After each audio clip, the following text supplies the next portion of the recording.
꼭 알아야 할 어제의 뉴스. 검찰은 박근혜 전 대통령 측에 모레 오전 검찰에 나오라고 통보했습니다. 박 전 대통령이 추가 혐의로 검찰 조사를 받는 건 지난 4월 구속 기소된 이후 처음입니다. 박 전 대통령은 재임 당시 이재만 안봉근 전 비서관 등을 통해 매달 5천만 원에서 1억 원씩 국정원 특수활동비를 상납받도록 지시한 혐의를 받고 있습니다. 뇌물수수 등 혐의로 구속 기소된 이재만 전 비서관은 어제 열린 첫 공판에서 박 전 대통령이 국정원에서 돈이 올 테니 받아오라는 지시가 있었다고 증언했습니다.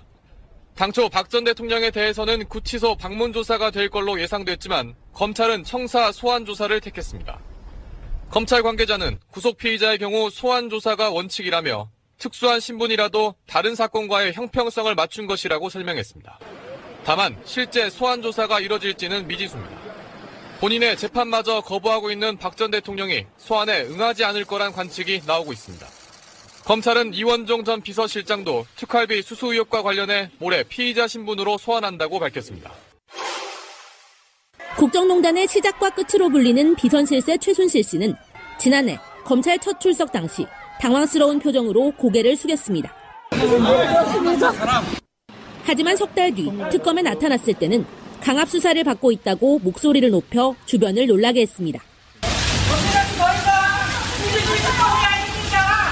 돌변한 최 씨는 이후 재판에서도 혐의를 부인하는 태도로 일관했고 징역 25년이 구형되자 억울함을 호소하며 외마디 비명을 질렀습니다. 구형 엿새 만에 삼성전자 이재용 부회장 재판에 증인으로 나온 최 씨는 평소보다 신경질적인 태도로 일관했습니다. 딸 정유라 씨의 말 구입에 관련한 질문이 이어지자 독일에 가보시거나 말 연구를 한 검사가 나오라. 딸과 싸움을 붙이려 하냐며 목소리를 높였습니다. 대부분의 질문에 아니다, 모른다로 일관하거나 증언을 거부하자 결국 재판장이 최 씨를 제지하기도 했습니다. 최 씨는 박근혜 전 대통령의 국정원 특수활동비 사용 의혹과 관련한 검찰 소환도 거부하고 있습니다. 최 씨의 변호인은 기자회견을 자청하고 최 씨가 강압 수사를 받아온 두려움에 검찰 소환에도 응하지 못하고 있다고 비판했습니다. 최 씨 측은 일단 재판에는 끝까지 임하겠다고 밝혔지만 선고 후에도 수사 과정에 대해서는 계속 문제를 제기하겠다는 입장입니다. 아이들이 숨진 지 나흘 만에 처음 부모들과 병원 관계자들이 만났습니다. 하지만 면담은 20여 분 만에 중단됐습니다.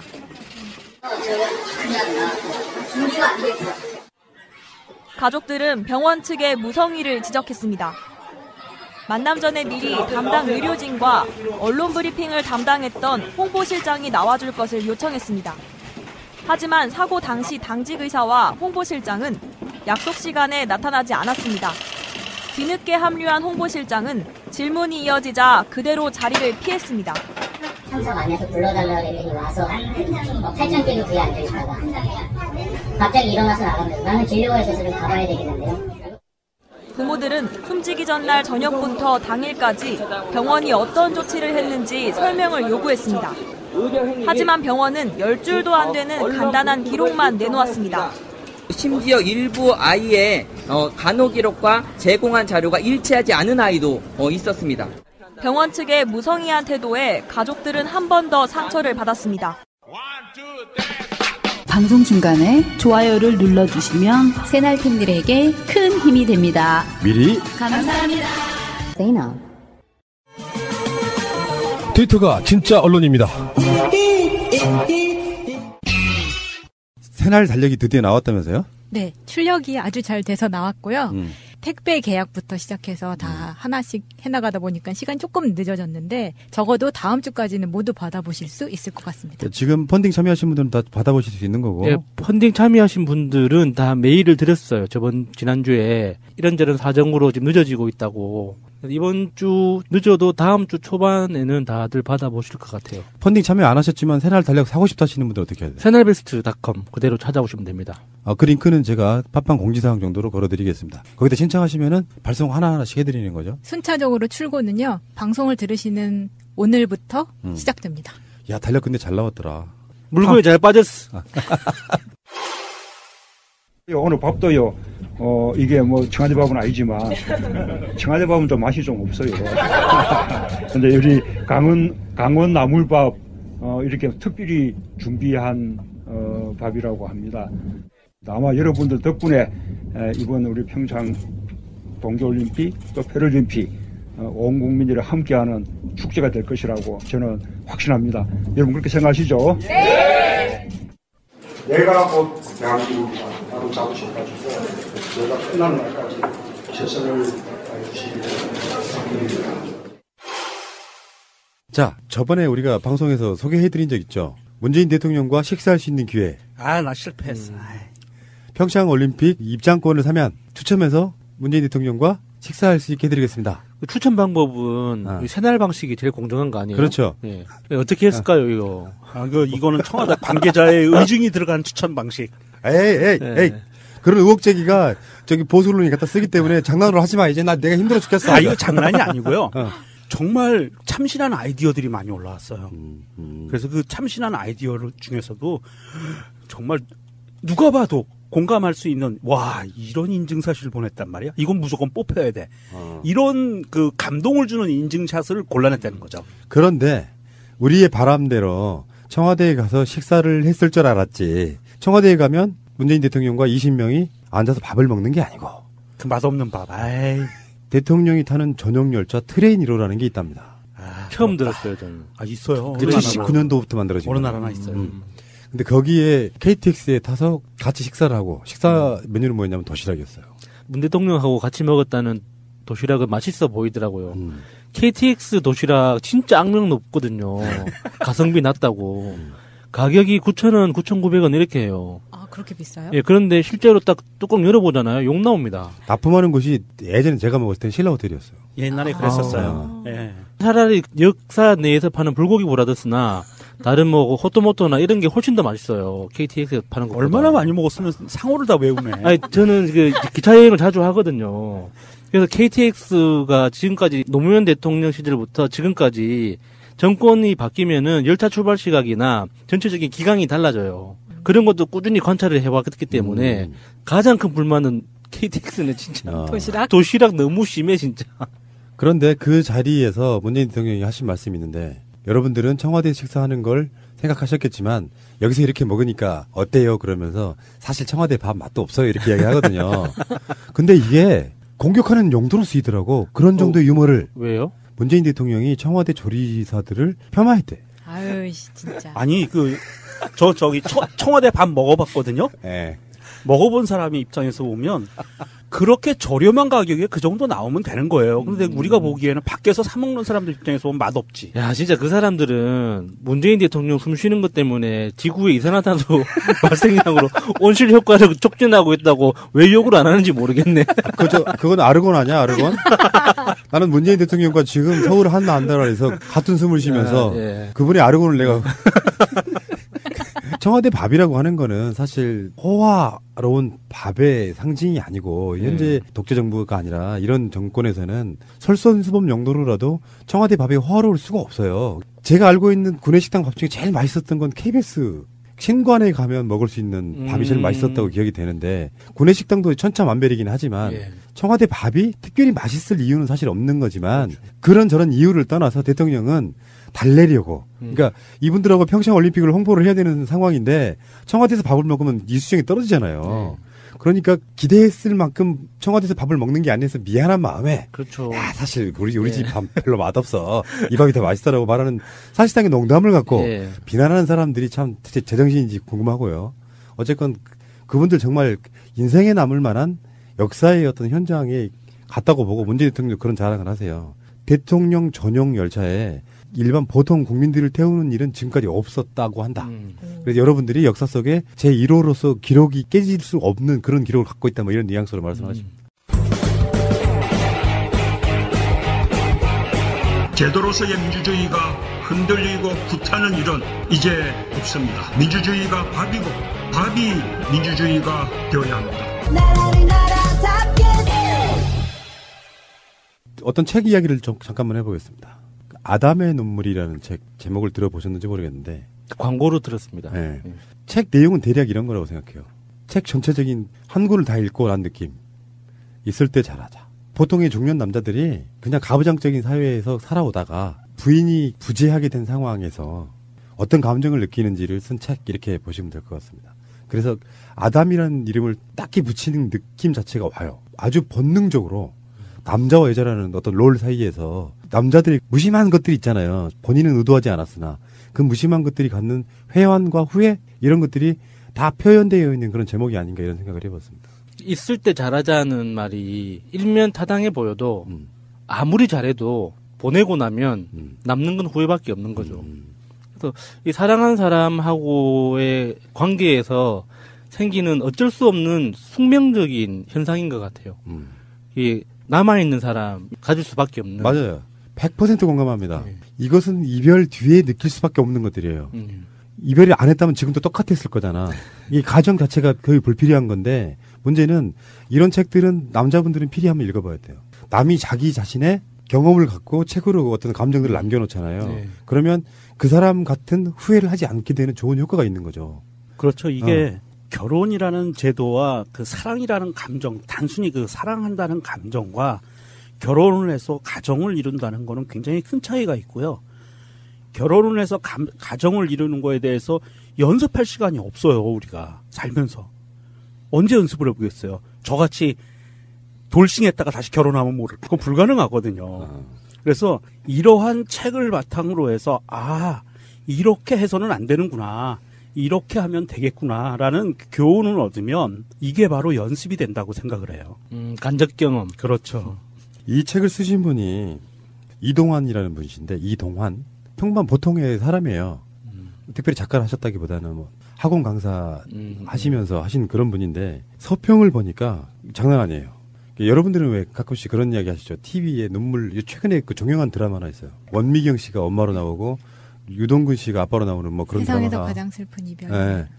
근데 그런 드라마를 왜 보나 하면 사람들은 아니 슬픈 이야기를 왜 보지? 괜히 뭐 눈물 나게 하잖아요. 그러니까 그런 것들 잘 보시는 분들이 있습니다. 보통 사람들. 왜 그런지 아세요? 슬픔에 동화돼서 자기가 카타르시스를 느낀대요.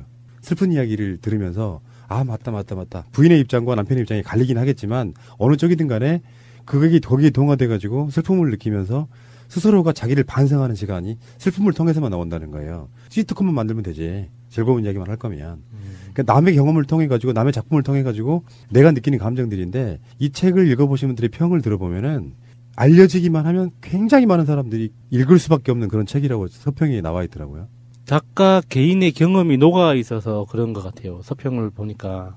그런 잘못 오해하면은 심파극으로 이제 오해할 수도 있는데 그리움과 슬픔의 감정을 다 잘 담아내는 게 이제 안희경 작가 작품들이 그런 눈물 똑 빼는 그런 게 많았거든요. 그러니까 여성 작가가 쓴 거 말고 남성 작가가 또 자기 경험을 바탕으로 그런 어떤 슬픔을 그 표현했다는 그 자체가 조금 다르긴 하더라고요.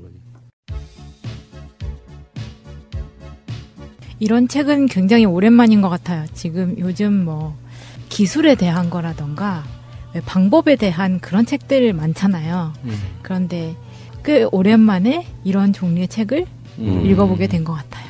이동환 작가의 자서전이면서 동시에 현실의 아내에게 보내는 연애편지. 무슨 말인지 아시겠죠? 자기 생활을 중심으로 바탕으로 이야기를 했지만 만약에 아내가 없어진다면 그런 느낌 이렇게 이해를 하시면 될 것 같고요. 여러분들 기억하십시오. 아담의 눈물. 뭐 책을 꼭 사서 보시라는 이야기는 아니고 필요하시다 그러면 도서관에라도 비치해달라고 항상 그런 방식을 쓰면 돼요. 네. 동네 도서관에 비치해달라고 신청서를 내면 웬만한 것들을 비치를 해주는데 아담의 눈물이란 책 꼭 기억하시고요. 검색해보시면은 최근에 한참 뜨고 있는 책이기도 합니다. 많은 분들이 관심 바라겠습니다. 잠시 후에 다시 오겠습니다. 자, 문재인 대통령 이야기를 한 번 더 할게요. 평창올림픽 홍보 때문에 트레인 원도 탔고 행사도 했는데 평창올림픽은 어쩌면 문재인 대통령에게 주는 하늘의 선물이다. 평창올림픽 같은 걸 유치하는 건 저는 반대했던 사람이거든요. 그 많은 자연훼손 해가면서 한 보름 쓸 거 왜 하냐 했던 생각이 좀 있고 지금도 좀 다르지 않아요. 근데 예를 들면 이런 거잖아요. 김대중 대통령 때 2002년 월드컵을 하고 그 해 말에 대통령 선거에서 노무현 대통령이 당선된 거예요. 2002년 월드컵은 누가 유치했습니까? 김대중 정부가 아닌 다른 정부가 유치했단 말이죠. 한 나라의 대통령으로서 올림픽 유치나 이런 것은 누가 유치했건 간에 개최하는 건 본인 정부의 몫이잖아요. 그렇죠. 열심히 홍보하면 뛸 수밖에 없어요. 평창올림픽이 주는 묘한 어떤 지점이라는 게 있다는 거죠. 평창올림픽 하는 기간 동안 한미연합훈련을 안 할 수도 있다. 여기에 이제 북한도 핵을 포기하고 한미 군사훈련도 포기해라 이런 거잖아요. 그러니까 한미 군사훈련을 연기하면서 문재인 대통령이 사실상의 이젠 제대로 된 한반도 운전자가 됐다 이런 이야기예요. 그 일정들을 컨트롤할 수 있다는 거죠. 평창 올림픽에 참석해주고 그러면 우리들 입장에서는 한미연합훈련을 할 이유가 없잖아. 그러니까 니들 평창 올림픽으로 하는 무대에 나와라 하는데 문재인을 중심으로 북핵이 컨트롤되기 시작하는 시점이라고 저는 보는 거거든요. 이 이야기를 본인이 직접 스스로 했다면 문재인 대통령의 성격상 뭐 그 트럼프가 그런 걸 내라 켜쳐서 이야기를 하겠습니까? 스스로 조율하고 있는 거예요. 미국한테도 나중에 그렇게 얘기할 수 있는 거죠. 북한이 평창 올림픽 참가하는데 거기에 대한 걸로 우리 한미 연합훈련 연기하거나 합시다 뭐 이렇게 이야기하면 트럼프도 오케이 많이 사줬잖아요. 서서히 한반도 중심, 동북아시아의 중심을 문재인 대통령이 컨트롤하고 있다. 그래서 지금 한반도 운전자론이 본격적으로 지금까지는 차에 타만 있었어. 키는 꽂아놨는데 타만 있었는데 지금 시동을 걸고 막 엑셀레이터를 밟기 시작한 바로 그 순간이라고 보시면 돼요. 그 계기가 평창 그렇지. 올림픽이 된다. 그러니까 하늘이 덮고 있다는 말은 평창 올림픽이 없었으면 북한을 무슨 이유로 것입니까? 그 하늘이 덮고 있다는 거 하나만 더 덧붙이면 날씨가 딱 그런 것 같아요. 왜요? 모스크바보다 춥잖아요.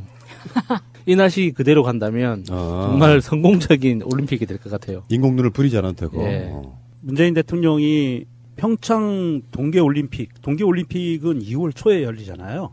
초중순에.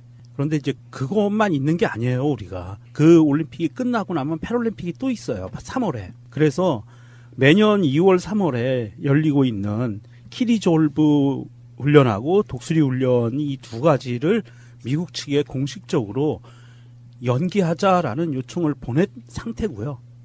사실 이 부분에 대해서 미국 측에서는요, 지금 우리나라 언론에서는 살짝 비틀고는 있는데, 미국 측에서는 공식적으로 나온, 백악관 측에서 나온 반응은 문재인 대통령이 요구한, 대한민국에서 요구한 훈련 연기에 대해서 내부적으로 논의 중이다. 까지가 나왔어요. 그렇기 때문에 이거는 이미 이렇게 언론에 얘기한다는 거는 논의가 다 끝났고, 절차적인 문제만 남아있다는 거라고 보고요. 사실 이제 우리나라 언론들이 여러 가지 문제가 많이 있잖아요. 이것을 갖고 또 이상하게 비틀기 시작을 했어요. 이 훈련 연기 보도에 대해서 키리졸브 연습을 늦추는데 이것이 과연 득이 될 것인가?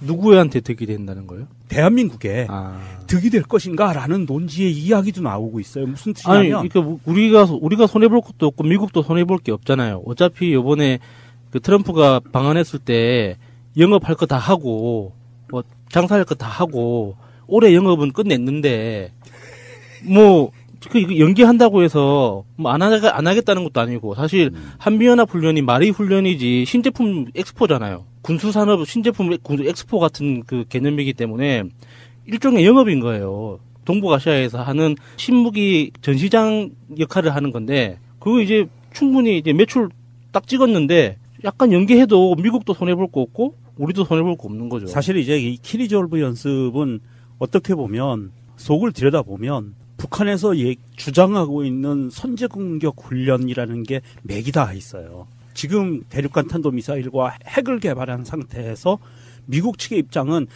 북한이 만약에 저것을 사용하려고 할 때 선제공격으로 그것을 확보하려고 하는, 파괴나 확보하려고 하는 노력을 하고 있고요. 그런 작전 계획도 갖고 있고, 그리고 그 작전 계획이 키리졸브 훈련에서 연습을 해요. 굉장히 중요한 훈련인데, 이 지금 연기하는 거를 어떻게 틀고 있냐면 우리나라 언론에서 살짝 틀고 있는 게 우리나라한테 도움이 안 될 수도 있다라는 얘기를 하는데 그 내용을 뜯어보면 너무 황당해요. 이게 중국이 얘기하고 있는 쌍중단, 핵중단, 그 다음에 미국이 한국에 그 개입하는 훈련, 이거 중단, 이거잖아요. 쌍중단이. 그런데 그 쌍중단에 발맞춰 주는 거다. 대한민국이 중국의 입장에. 그러면서 미국과 중국의 감정 싸움을 격화시킬 수가 있다. 그래서 우리한테 도움이 안 된다. 이런 이상한 논리를 피고 있어요. 계속 들으면서도 무슨 말인지 이해가 그렇죠. 안 돼요. 이해 안 되죠. 네. 저도 이해가 안 돼요. 왜냐하면 그렇게 미국과 중국이 첨예하게 대립하고 있었고요. 과거에. 앞으로도 아마 그럴 거고. 그러니까 그 논지는 중국이랑 너무 가까워지면 안 된다는 뜻이에요? 그렇죠. 중국과 가까워지면 위험하다. 왜 이웃이랑 가까워지는 게 왜 나쁜 거지? 그렇지. 그러면서 지금 초두에 얘기한 것처럼 문재인 대통령이 한반도 운전자론, 한반도의 운명은 우리가 결정해야 된다라는 그런 어떤 철학을 갖고 있는데 이거 자체를 위험하다고 보는 거예요. 일부 언론과 전직 고위 관료라고 해요. 뭐 전직이면 뻔하지 않겠어요? 그러면 지금 박근혜나 이명박 정부 때 전직일 거예요. 문재인 대통령을 무면허 취급하는 거예요, 지금? 그런 것 같아요. 그래서 이게 좀 언론에서는 살짝 틀고 있는데 이거는 굉장히 큰 성과고요. 유엔 차원에서도 평창 동계올림픽 기간에는 평화올림픽으로 해서 전쟁을 중단하자. 국제적인 분쟁을 스톱하자라는 결의까지 했고요. 김연아 선수가 가서 연설도 했었잖아요. 네. 그래서 유엔 차원에서 결의가 된 거고 사실은 한국과 미국이 군사훈련을 중단하는 것도 유엔 결의를 지키는 거예요. 아까 뭐 한국에 뭐가 도움되냐라고 이야기했을지 모르겠는데 저는 이런 생각을 해봅니다. 그 땡깡 부리는 자의 심리 같은 거. 막 땡깡 부려요. 막 핵 뻥뻥 쏘고. 물론 북한을 그렇게만 바라볼 수 있는 건 아니에요. 그러니까 비유를 듣자면 그렇다는 거야. 국제사회에서 봤을 때는 김정은이 미국한테 평화협정 맺고 우리 체제 보장해줘 이거잖아요. 결론적으로는 그렇단 말이에요. 한국은 못 믿겠고 이거고. 지금 이명박 박근혜가 연속으로 지금 계속. 그러니까 결론적으로 땡깡을 부리는 자의 심리는 얻고자 하는 게 있단 말이에요. 그래서 사람들은 뭐 핵 보유국을 인정하고 그거는 중요한 문제가 아니야. 핵 보유국을 누가 공식적으로 인정하는 것도 없어. 일반화되면 그냥 보유국이 인정되는 거예요. 보유국이 인정된다는 말은 핵을 갖고 있는데 국제사회가 그 나라 자체를 보복의 모양새를 취하죠. 인정하지 않으려고. 징벌적으로. 그래야 다른 핵 보유국이 또 안 나올 테니까. 그렇지만 그 과정을 통해서 오히려 더 알려지면서 핵 보유국이 되는 거잖아요. 그래서 핵 보유국이 되면 자기 나라에 대한 침범 자체를 안 받을 확률이 훨씬 높아지는 거니까 계속 노이즈 마케팅식으로 해서 핵 보유국임을 인정하는 거예요. 막 경제 제재도 받지만 핵 보유국이 그러면서 인정이 되는 거라고. 그게 핵심인데 문제는 핵 보유국이 된 다음에 뭐 할 건데 김정은이가 바라는 게 핵 보유국 인정하는 그걸 끝이야? 그냥 굶어 죽어? 아니다. 이제는 땡깡을 막 부린 놈이 밥도 막 안 먹고 막 집에서 막 별거 다 안 했어. 잠잠해지면 뭐 하고 싶겠어요. 나와서 맛있는 밥 먹고 싶지. 그리고 나서 용돈도 받고 싶단 말이야. 그걸 적절하게 이용할 수 있는 시점이 묘하게도 평창올림픽이 딱 그 시절에 있는 거예요.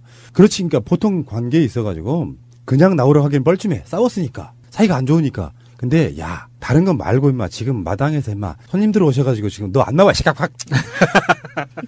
너도 인사해야지. 그러면 자연스럽게 골방에 있던 애가 마당에 나오는 효과, 이 효과를 노리면서 그러면 북한이 올림픽도 참가를 하고 그러면서 더군다나 올림픽 주최국의 같은 동포야. 그러면서 국제사회에 다시 한번 나오게 만들어주면서 북한도 자연스럽게 제재를 조금씩 줄여가면서 이렇게 되는 거예요. 그러니까 김정은 입장에서도 이 평창 올림픽을 이 기회가 너무 좋기 때문에 놓칠 리는 없다고 봐요. 시진핑이 이번에 그 문재인 대통령 그 방중했을 때 약속했잖아요. 고위단 보낸다고. 시간이 되면은 자기가 직접 오고 안 되면 최소한 총리급으로라도 이제 보내겠다고 했는데 북한이 그 기회를 놓칠까요? 김정은이 집권하고 나서 아직까지 시진핑을 한 번도 못 만났잖아요, 공식적으로. 그렇죠. 네. 그러니까 그런 교두보를 확보하기 위해서라도 한 번은 만나고 싶을 거예요. 어떤 식으로라도. 김정은이 한국에 내려오면 더 대박. 그럼 대박이죠. 평창올림픽 개회지 이런. 그러면은 노벨 평화상 후보 그 정도 되는 거죠. 뭐 그것까지는 뭐 아직 말도 안 되는 소리가처럼 들리니까 아직까지는. 개방난이니까 할 수 있는 이야기입니다. 아니 내가 한 얘기야. 김정은의 개막식 참석은 이제 북한의 입장에서도 평창올림픽 같은데 나와주면서 국제 무대에다가 어느 정도 핵 개발했는데 그걸 누가 뺏어가? 그냥 인정받고 있는 거잖아요. 줘도 안 해. 그 돈도 잡아먹는 귀신인데. 네. 그러니까 그런 상황에 되면서 북한이 자연스럽게 이제 올림픽에 출전하게 되면 엄청나게 흥행된다. 올림픽 자체가. 북한 선수들 내려와가지고 이것저것 뛴다고 생각해봐요. 북한은 산악지방이 많잖아요. 네. 우리보다는 동계올림픽이 그런 수준이 좀 높다 그래요. 장비는 좀 떨어질지 몰라도. 네. 맨날 하는 게 썰매 타고 스케이트 타고 뭐 이런 거니까. 그래서 평창 올림픽의 흥행을 위해서라도 그들이 한국에 와주는 게 여러모로 도움되고요. 북한이 한반도에서 대한민국이 하는 올림픽에 선수단을 파견했다고 하면 일단 우리나라에 약간 좀 보수 세력들 있잖아요. 막 뭔가를 공격해대고 핵무기 때문에 다 죽게 생겼다고 외치는 자들에게는 봐라. 북한은 우리나라와는 평화롭게 지내려고 한다는 시그널도 돼서 여러모로 좋아요. 김정은이 정말로 문재인 정부 탄생 이후에 한 7개월 동안 계속해서 대통령 잠도 못 자게 새벽에 빵빵 싸댔던 거 미안하면은 선수단 파견하십시오. 듣고 있나? 이것 좀 예민한 문제인데요. 예민하지 않습니다. 알고 봤더니. 중국에서 최근에 단체 관광을 다시 금지했다는 보도가 나왔어요. 일부 언론에서. 근데 여기는 좀 잘 풀어봐야 될 문제가 있어요. 그 이야기를 처음부터 한번 해보면 제가 김현, 김민석 두 분 방송에서 했던 말인데요. 중국 정부는 공식적으로 사드 제재를 발표한 적이 없다. 팩트예요. 공식적으로 사드 제재를 발표한 적이 없어요. 한 번도. 네, 공식적이지 않았어요. 네. 공식 문서화시키거나 그런 적이 한 번도 없다고요. 그렇죠. 공식적으로 제재한 적은 단 한 번도 없어요. 네. 중국을 이해하려면 이런 부분이 있어요. 우리나라 땅덩어리 몇십 배잖아요. 각 지역들마다 자기들만의 지방정부 비슷한 게 있는 거예요. 그들이 여러 가지 상황을 봐서 알아서 군다든가 하지만 그들도 뭔가를 내릴 때 구두로 뭔가를 할 수는 있어도 문서로 남기지 않는다는 그러니까 거예요. 공식적인 제재가 아니라 일종의 우리나라에서 이런 표현 들어보신 적 있죠. 준법 투쟁 이런 말 들어본 적 있죠. 그러니까 그 사회주의 국가이기 때문에 각종 규정이라는 게 정말 상상을 초월할 정도로 굉장히 촘촘하고 깊이 있게 박혀 있단 말이죠. 뭐 각종 규정들이. 그러니까 그거를 평소에는 그냥 두고 보다가 하나만 들춰보면 모든 게 중단시켜버리는 그런 효과가 있거든요. 각 지방 정부가 이제 그런 방식으로 이 간접적인 제재를 자발적으로 했던 거지 중앙 정부가 나서서 지시했던 게 아니잖아요. 베이징하고 산동 지역 그 특정 지역에서 한국 단체 관광 출국 허가를 접수하지 않고 있다. 그렇기 때문에 계속되는 홀대로. 문재인 대통령이 중국 가서 혼밥을 여러 번 먹었지만 중국은 풀지 않고 있다. 이런 식의 보도를 한 거예요. 이것도 갈라치기고 홀대론의 연장선에 있는 거죠. 이 사안에 대해서 팩트를 좀 봐야 되는 게 이게 언론에서 이렇게 두리뭉실하게 그 기사를 내보내면 사람들이 오해하기 딱 좋아요. 팩트 먼저 짚어보면 이 여행사가 어디냐 하면 하이타오 여행사라는 데인데요. 그러니까 이 여행사가 그동안 단체 관광을 해오다가 중단된 이후에 처음에 이제 바로 또 단체 관광 재개한다고 첫 테이프를 끊었던 여행사예요. 근데 민간 여행사입니다. 이 여행사가 한국 단체 관광객들을 모집을 하고 있었고요. 그런데 실제로 여행사 업계에서는 어떤 말이 도냐 하면 한국에 있는 파트너들이 너무 성급했다. 그 여행사가 그렇게 움직임을 보이고 그다음에 문재인 대통령이 정상회담을 하고 하는 틈을 타서 중국에 가서 대규모 이 관광 모객 행사를 했대요. 그렇다고 봤을 때 중국 입장에서는 사실은 사드 관련 제재 하지도 않았고 풀지도 않았고 공식적인 입장은 그래요. 그런데 중국 인민들의 생각은 불편한 거 사실이거든요. 사드가 들어와 있는 거에 대해서 심적으로 불편한 상황이었는데 너무 이 민간 여행사가 일을 크게 벌려놓은 거예요. 그래서 이 하이타오 여행사가 중국 정부의 사회주의가니까 한국에 단체 여행을 가는 관광객들이 이렇게 모집했으니까 비자 발급을 신청할게요 라고 했는데 그 접수를 거부한 거예요. 딱 그 사건이었거든요. 그런데 중국의 여행업에 대해서 우리나라처럼 생각해서 그래요. 이런 기사가 나온 거는. 전혀 체제가 다른 사회주의 국가와 자본주의 국가의 체제가 다르다는 걸 인정을 안 하는 거예요. 진짜 맞았을 때 그랑 똑같네요. 맞아요. 딱 좋은 비유예요. 왜냐하면 중국이라는 나라는요. 해외여행에 관련된 거는 중국의 국영여행사가 있어요. 중국 청년여행사, 중국 국제여행사. 이런 국영여행사가 먼저 모객을 해서 루트를 뚫어놓습니다. 그러면 그 루트에 민간여행사들이 끼어드는 거예요. 이렇게 중국은 해외여행 루트를 이런 식으로 개발을 해서 해외여행객들을 단체 여행객을 보내는데 여전히 중국 청년여행사 같은 경우에는 내년 1, 2월에 이제 한 달 남았죠. 1, 2월에 서울, 제주, 부산을 가는 단체 관광객들을 이미 계속 모집하고 있어요. 국영여행사가.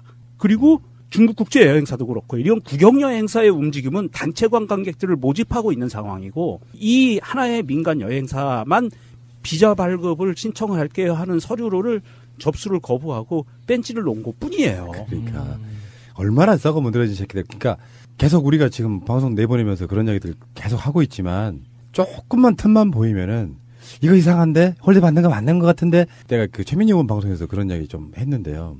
진짜 중요한 게 뭘까요? 문재인 정부가 잘 되면 누구한테 좋을까요? 잘해서 정권을 다시 가져오는 거, 정권 연장하는 것도 중요하지만 기본적으로 기자들이란 진짜 공정성은 그런 거예요. 내가 기자질하는 목적이 뭔가를 생각해 봐야 돼. 내가 기자질하는 것도 물론 뭐 전체주의 국가는 아니어서 난 성격 많아가지고 잘 되는 꼴은 못 봐 하면 어쩔 수 없는 거지만 언론이라고 하는 것 자체가 갖는 특성이 나라를 분열시키고 나라가 잘못되게 하고 조금 자기 눈에 마음에 안 들지라도 잘하고 있는 정부가 좀 잘되게 좀 밀어주면 안 되는 건가요? 말도 안 되는 짓거리 할 때는 비판과 비난도 하지만 전반적으로 다 잘해. 문재인 대통령 지지율이 70% 뭐 왔다 갔다 하는 정도의 절대적 지지를 받고 있다는 건 사실 잘한다는 거거든. 그럼 잘하는 정부가 뭔가 좀 하려고 할 때 언론들도 좀 도와주면서 정말 잘 되게끔 해주면 안 되냐고. 그러니까 문재인 대통령이나 지금 문재인 정부를 좋아해주거나 뭐 무조건 빨아주거나 칭찬하라는 게 아니라 그 정부가 하는 일의 결과가 누구한테 가는지를 먼저 보라는 거죠. 네. 그래서 그게 국민한테 도움이 될 것 같으면 잘하고 있고 이게 부족하다고 지적을 해주는 거고 뭔가 못하는 것 같으면 신랄하게 비판하는 거고 그런 거지. 이게 지금 이 논조는 그거잖아요. 뭔가 홀대 받았으면 좋겠는데 저게 홀대 이것도 홀대고 저것도 홀대고 다 홀대여야 하는데 왜 아니지 이런 거잖아요. 네, 그게 악의적이라는 거고. 네. 화춘잉 중국 외교부 대변인도 이날 브리핑에서 중국 당국이 일부 중국 내 여행사에 한국 단체 관광 상품 판매를 금지했다는 보도를 확인해달라는 질문에 그런 상황을 들어보지도 못했고 알지도 못한다 라면서 다만 내가 아는 바는 문재인 대통령의 중국 국빈 방문이 성공적이었다는 것이라고 강조를 했습니다. 한중 정상회담을 통해 양국 관계의 복원, 발전에 합의한 상황에서 중국 정부가 시계를 거꾸로 되돌리지는 않을 것임을 분명히 한 것입니다. 중국 입장에서도 말씀드리자면 우리가 중국에 어떤 이익을 주고 우리가 손해보는 그런 외교가 아니었다고요.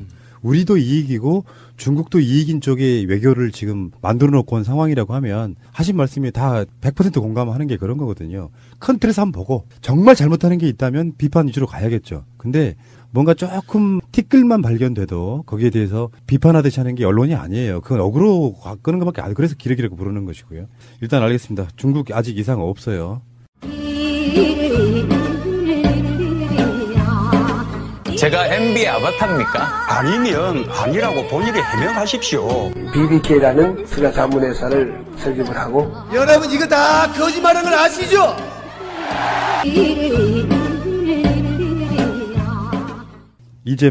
이재만이요 재판을 받으면서 첫 재판에서 이런 얘기를 했어요. 박근혜 대통령이 국정원에서 봉투가 오면 받아서 청와대 활동비처럼 관리하라고 지시했다. 그리고 그 안에 들어있는 봉투는 내용이 뭔지를 몰랐다. 이 상황, 이 사건에 대해서 책임이 없다. 명령에 따랐을 뿐이다. 네. 그러니까 그 다른 말로 나는 바보 천치다 그런 뜻 아니에요? 이런 건 나도 잘할 수 있는데.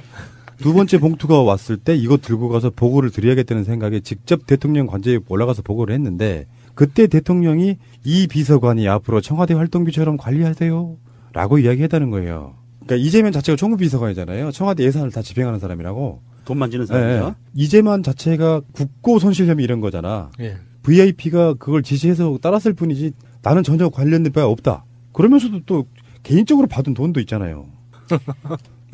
강남의 아파트는 어떻게 샀는지 궁금하네요. 이 사람들의 재판상의 전략은 그게 국정원 특활비인지 몰랐다고요. 근데 이것도 말이 안 돼요. 뭐 국정원에서 개인 돈을 줍니까? 미쳤어요? 월급 받는 거 얼마나 된다고? 국정원에 돈이 올라와 몇 억씩 올라오는데 그게 개인 돈을 줍니까? 몰랐다는 것도 거짓말이고 그걸 몰랐을 리가 있냐고. 네. 두 번째는 재판도 거부하고 계시는 우리의 위대한 용도자 박근혜 선생님께서 다 뒤집어 씌워야만 자기들이 죄가 가벼워지니까 그런 부분도 있어요. 알고 집행했을 가능성이 훨씬 높아요. 사실 국회에서 1년만 일해보면 이게 전체 국가 예산이 어떻게 움직이는지 대략 통밥을 잡아요. 아, 그래요? 근데 이 사람들은 최소 10년, 긴 사람은 16년, 18년을 국회에서 보좌관으로 일을 한 사람들이란 말이죠. 그 모른다는 거는 진짜 나는 똥이 안 마려웠는데 똥이 나와버렸어요. 이거 똑같은 말이에요. 말도 안 돼. 들어. 정말 비유학은 들어. 이 개망나니 진짜. 이 정도는 개망나니도 아는데 이재만이 모를 리가 없지. 아니 이게 이재만이가 그냥 늘공 그 청와대에서 근무하는 행정직 공무원이었으면 모를 수도 있어요. 그런데 이 사람 총무비서관이잖아요. 전체 돈을 관리하는 사람이고요. 그러면 그런 어마어마한 직위에 있는 사람이 돈이 뭐 몇천만 원, 억대로 왔다 갔다 하는데. 박근혜가 국회의원 시절에요. 그 소문에 그랬어요. 그 박근혜 의원실 보좌관들은 장관급이라고. 보통 수석 보좌관이라고 해도 장관한테 직접 전화하기는 부담스럽거든요.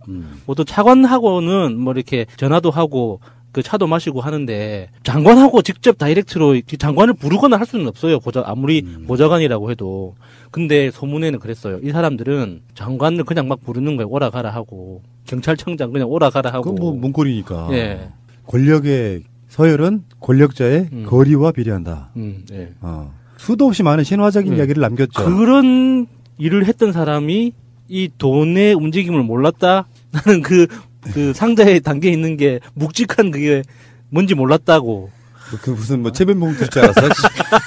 그러니까 처음에 이 박근혜 관련 탄핵 이후에 파면 이후에 박근혜 관련 재판이 열릴 때 제가 그런 말씀을 드린 적이 있어요. 얘네들을 자기들은 죽기 싫어서 무조건 박근혜 거를 다 불어버릴 거다. 근데 이건 불어버리는 정도가 아니라 그냥 떠밀어버리는 거네요. 낭떠러지에서 밀어버리고 있네요. 완전히 그런 측면이라고 봐야 되겠죠. 네. 그러니까 왜 우리가 항상 이런 비슷한 말 하잖아요. 몰랐다고 하면 그럼 바보였네. 비겁한 새끼들. 아니 그러면은 왜 어디 무슨 으슥한 데 가가지고 청와대 뒤쪽에 있는 무슨 도로 있잖아요. 예. 그런 데 가가지고 몰래 봤냐고. 그러니까 차라리 집무실에서 받은 놈은 좀 떳떳한 거네 그래도.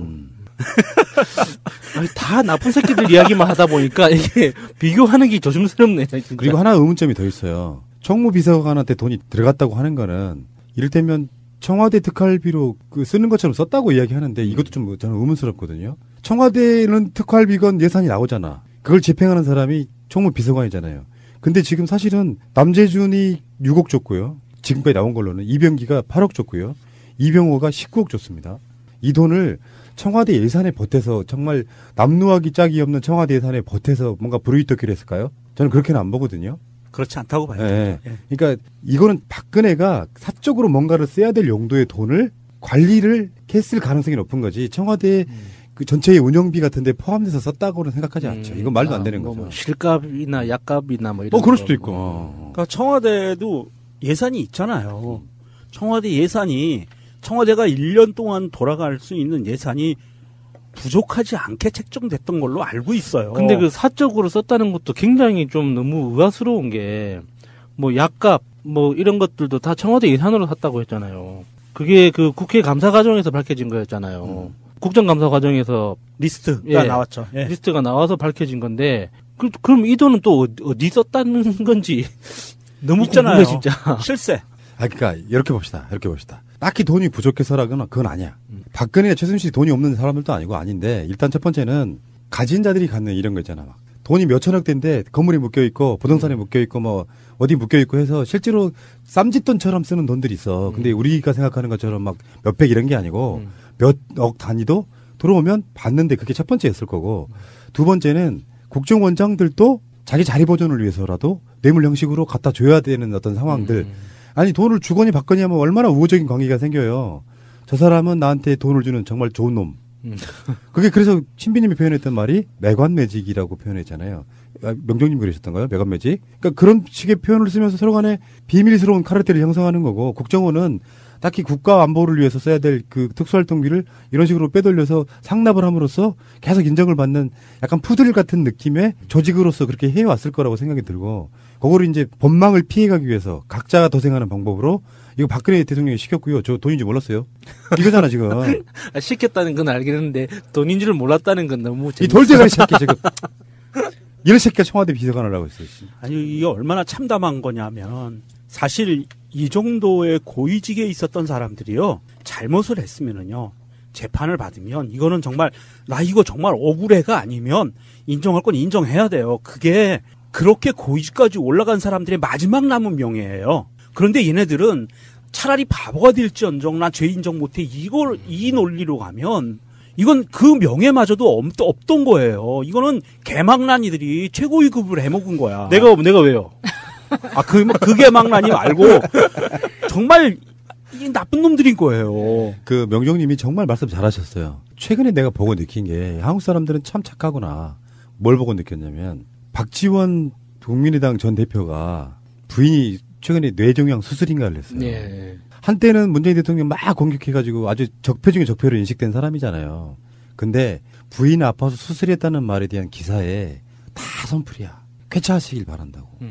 왜 선풀이 달렸겠어요? 최근에 안철수랑 잘 싸워주거든. 그러니까 그런 게 어떤 면에서 보면은 나쁜 짓을 했어도 뭔가 명정님 말씀처럼 자기 고백 같은 게 있고 인간적인 상식적인 이야기를 하면 사람들이 오히려 더 이렇게 토닥여주는 것도 있단 말이죠. 그러니까 항상 이런 식으로 빠져나가려고 하고 이런 부분 사실 박근혜 국정농단에 가장 큰 잼은 누가 있을까 한번 생각을 해봤어요. 최순실일까요? 박근혜 빼고. 그건 본인의 이야기니까. 얘네들이에요. 얘네들 다 맞아요. 밑에서 해먹었던 애들. 이 문고리 애들이 가장 큰 책임자예요. 사실 알고 보면. 본인들이 지속적으로 뭔가 자기들 의견을 개진해서 이렇게 되면 큰일 납니다라고 계속 진언이라도 했다면 확장되면 그게 언론이고요. 최근에 기레기들이고 그런 책임감들이 없는 자들이 이제 와서는 이제 형을 덜 받기 위해서 다 미루고 있잖아요. 이 개 양아. 아이 진짜. 국민들은 국가의 존재 이유가 무엇이냐고 물었습니다. 어려울 때 국가가 지켜주고 있다는 믿음을 주어야 그것이 국가의 존재 이유입니다. 좀 엄청난 보도가 하나 나왔는데 크게 다뤄지지는 않고 있네요. 지금 말씀드리려고 하는 것. 기무사가 국방부 댓글조사 TF 감청 정황이 드러났는데요. 이게 이명박근혜 정부 때가 아닙니다. 최근 이야기예요. 최근 얘기예요. 네. 석 달 전? 국방부가 사이버 댓글 사건 조사 TF를 만들었어요. 국정원 적폐청산 TF처럼 그 사이버 사령부라든지 등등에 관련되어 있는 TF를 만들었는데 거기를 현재의 기무사가 감청해버려요. 그러니까 그게 무서운 거죠. 간판은 없어져도 장비와 조직은 남는 거죠. 그렇죠. 그래서 얘네들이 댓글 조사 TF가 자기들을 압수수색할 거라는 것도 미리 알고 감청을 통해서 증거인멸을 하기 위해서 하드디스크를 싹 지웠어요. 그런데 국방부에서 이거를 압수수색해서 가서 복원을 한 거예요. 근데 기무사는 국방부 산하 아니에요?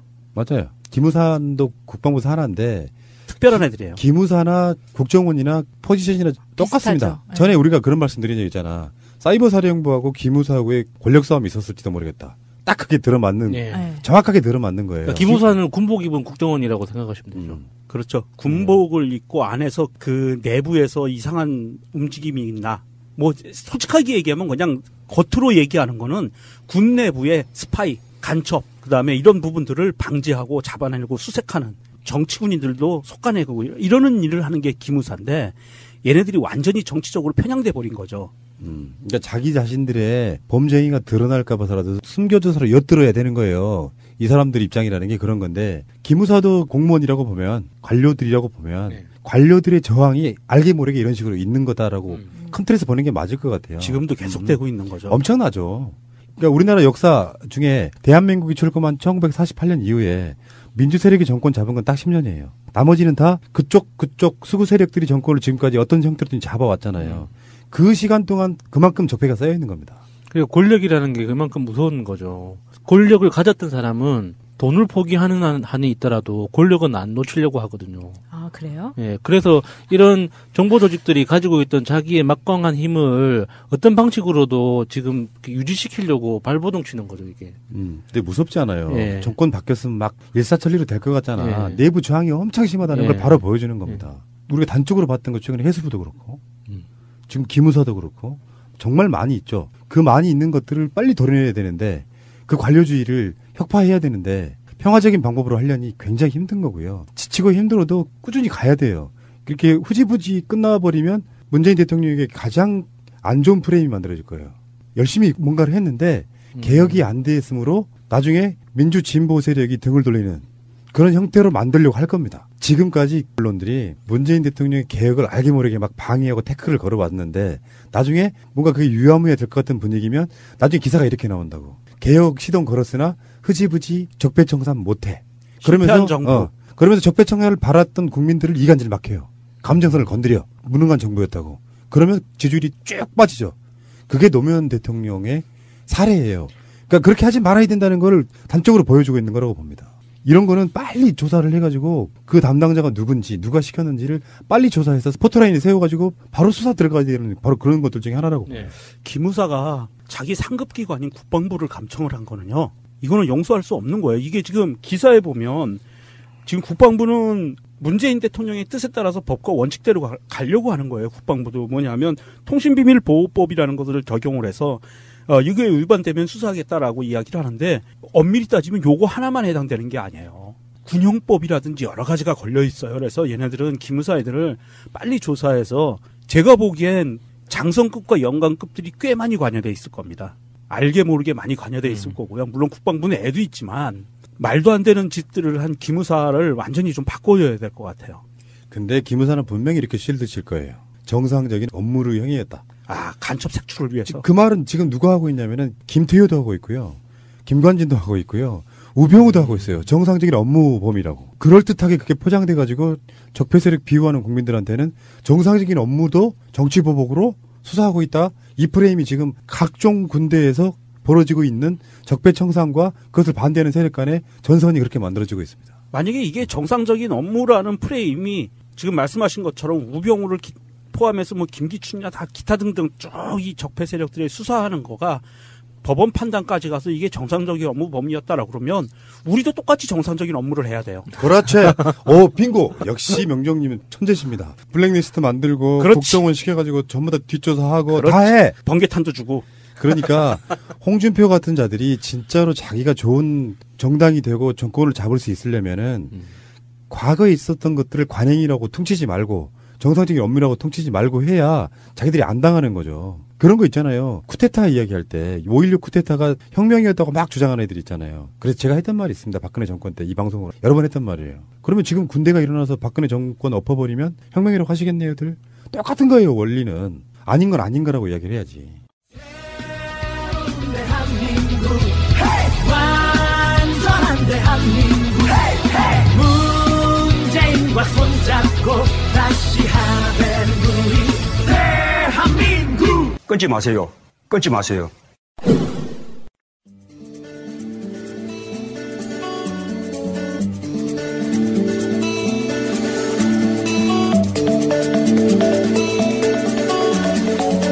저는 그 개꿈이 꼭 개만 나오는 게 개꿈이 아니고 좋지 않은 결과가 나오는 걸 그냥 그렇죠. 개꿈이라고 그냥 생각을 해요. 네. 다 그래 생각을 하시잖아요. 근데 제가 이제 어렸을 때 이제 어떤 일이 생기기 전에 꼭 꾸는 꿈이 있었어요. 그 꿈만 꾸면 반드시 그 일이 생기는 꿈이에요. 그러니까 데자뷰하고는 좀 다르죠. 그렇죠. 네. 예, 데자뷰는 흔히 뭐 기시감이라 그러잖아요. 지금 이제 일어나고 있는 거를 좀 미리 본 것 같은 느낌. 그러니까 미리 들은 것 같은 경우는 얘기를 딱 떠올리면서 보니까 이제 갑자기 이제 우리가 네버엔딩 스토리니까 옆으로 좀 새는데 김두수라는 가수 아세요? 제가 한번 소개시켜 드리려고. 김두수? 예. 처음 들었어요. 아주 유명한 가수인데요. 흔히 말해서 매니아층이 굉장히 많은 그런 가수세요. 김두수라는. 그분 노래 중에 대자 엔탄투라는 게 있어요. 그래서 그냥 한번 말씀드리고. 제가 어릴 때 이제 이런 꿈이 있었는데요. 그 꿈만 꾸면은 몸이 아파요. 희한한 거예요. 그러니까 제가 좀 어릴 때 좀 몸이 약했는데 이제 코피도 좀 많이 흘리고 또 열도 좀 자주 나고 이런 편이었거든요. 그런데 이제 감기 몸살이 걸리거나 머리 두통이 오기 전에 꾸는 꿈이 꼭 있는 거예요. 그러니까 반대로 아플 때 반드시 그 꿈이 있는 건 아니지만 그 꿈이 있으면 반드시 아픈 거예요. 이건 아주 이상해요. 근데 이제 그 꿈이 어떤 식이었냐 하면은 지금은 이제 안 꿉니다. 하도 많이 꾸니까 기억이 나는데 뭔지 모르는 게 하늘에서 떨어져요. 근데 그게 바위인지 무슨 큰 건물인지 산인지는 몰라요. 하여튼 뭐가 풍 하고 떨어지는데 엄청 크게 떨어지는 거예요. 근데 딱 떨어지고 난 다음에는 이제 군대에서 총을 쏘보시면 아시겠지만은 이제 벙커 같은 데들아 총 쏘면 귀가 찡 하고 울리잖아요. 딱 그런 식으로 찡 하고 올라오는데 귀에 들리는 게 아니라 찡 하는 게 눈에 보이는 거예요. 그러니까 이게 꿈이니까 가능한 거겠죠. 그러니까 쾅 떨어지고 뭐가 찡 하는 게. 그 꿈만 딱 꾸고 나면 그 다음날 아픈 거예요. 뭐 너무 이상하죠. 몸살 뭐 이런 거. 예, 몸살이든지 코피를 쏟아서 뭐 베개에 젖어 있다든지 머리가 아프다든지 이상하죠. 그래서 이게 세월이 많이 흐르고 어릴 때만 그랬으니까 뭐 지금은요 제가 감기 걸려도 약을 안 먹고 그냥 버티거든요. 네네. 그래도 잘 낫는 이제 건강한 사람이 됐는데 그때는 참 이상했어요. 그래가지고 지금 이렇게 오랜 세월이 흐른 지금도 기억하고 있는 건 아닌가. 좀 슬픈 기억이기도 합니다, 사실은. 그러니까 이름을 원래 약초님 이름을 어릴 때부터 약초라고 지었으면 안 아팠을 텐데. 진짜 그럴 수도 있었겠네요. 참 그때 생각하면 좀 끔찍하기도 해요. 예, 그런 꿈을 또 꿀까봐. 예, 지금도 좀 뭐 무의식 속에 남아 있는 것 같아요. 또 다른 꿈 중에 하나가 이제 제가 평상시 꿈을 꾸면서 이건 진짜 개꿈이다. 이거 꿈꾸면 하면 너무 참 기분이 안 좋다. 자각몽에 하나. 예, 자각몽은 아니지만 여하튼 꾸고 나면은 항상 찜찜한 거 있죠. 네. 막 형태는 다르지만 양식은 동일한 거예요. 신기하죠. 그래서 어떤 주제가 이제 발생하게 되는데 이 주제는 상황에 따라 달라요. 네. 뭐든지 다르지만 그 일을 위해서 어디가 가는 거예요, 제가. 아까 이제 그 마차님께서도 잠깐 말씀하셨는데 그 외국으로 가야 되는데 이제 안 된다 그랬잖아요. 또 비슷한 것 같아요. 어디로 막 가야 되는데 목적지에 도달하지를 못해요. 근데 이제 왜 그러냐 하면은 하나는 몸이 안 움직이는 거예요. 막 달려가야 돼요. 막 달려가야 되는데 그 이상한 거 있죠. 뭔가가 막 잡아야 되고 하니까 막 속은 답답하고 터지고 가야 되고. 그 약간 가위 힘들죠. 눌리는 것 같은 거 아니에요? 비슷한 것 같은데 가위는 아니고 하여튼 이런 게 계속 와요. 이게 가위 눌린 건가요? 글쎄 저는 가위에 눌려본 적이 없어가지고. 저도 가위 눌려본 적이 없다 생각을 그게 하거든요. 무슨 뜻인지 가위가 모르겠어요. 그러니까 가위 눌린다는 거는 몸 진짜 꿈 속에서가 아니라 진짜 내 몸이 안 움직이는 안 움직여. 그런 느낌. 예. 저는 그런 거는 거의 그런 못 건 느낀 아니고 것 그냥 같아요. 꿈에서 그냥 예, 꿈에서 답답한 거예요. 그러니까 오늘 이렇게 이제 꿈속에서 이제 새날 녹음을 하러 가야 되는데 시간은 흐르는데 몸이 안 가는 거예요. 안 가까워지는 거예요. 예, 안 가까워지는 거죠. 계속 뛰어도 안 되고 뭐 걸어도 안 되고 엄청 답답하죠. 이 꿈꾸다가 딱 깨면은요, 와, 기분 되게 안 좋아요. 오늘 하루도 내가 이렇게 답답하게 살아야 되나? 뭐 이런 생각도 들고 아주 어렵죠. 그래서 저는 꿈을 기억하시는 분들이 너무 부러워요. 제가 꿈 공부를 좀 했는데 예, 꿈 공부에서 제일 중요한 게 기록하는 거거든요. 예. 그래서 제일 먼저 가르치는 게 꿈노트를 항상 그 머리맡에 두고 꿈을 꾼 순간 즉각 일어나서 바로 메모하고 다시 자라고. 예. 그렇게 가르치거든요. 안 그러면 아침에 일어나자마자 제일 먼저 기억나는 느낌이나 그 그렇죠. 기억들을 바로 저거 메모해 놓으라고 이렇게 하는데 한 번도 이렇게 아침에 일어나서 뭔가 기억난 적이 저도 없어요. 기억이 하나도 안 나요. 아, 그러세요? 되게 다이나믹한 꿈을 꿨는데도 기억이 하나도 안 나요. 저는 가끔 기억이 나거든요. 생생하게 기억이 나는데 그걸 적어놓지는 않았어요. 근데 이제 지금 제가 말씀드린 것 같은 경우는 어쩔 때는 기억이 전혀 안 나도 그 느낌이라는 게 있잖아요. 오늘 또 이런 거 있었구나 하는. 그러니까 워낙에 제가 이게 그 꿈을 싫어하니까 그런 게 나오는 것 같고 또 이제 똑같은 종류인데 약간은 이제 아무리 가도 안 나왔다 그랬잖아요.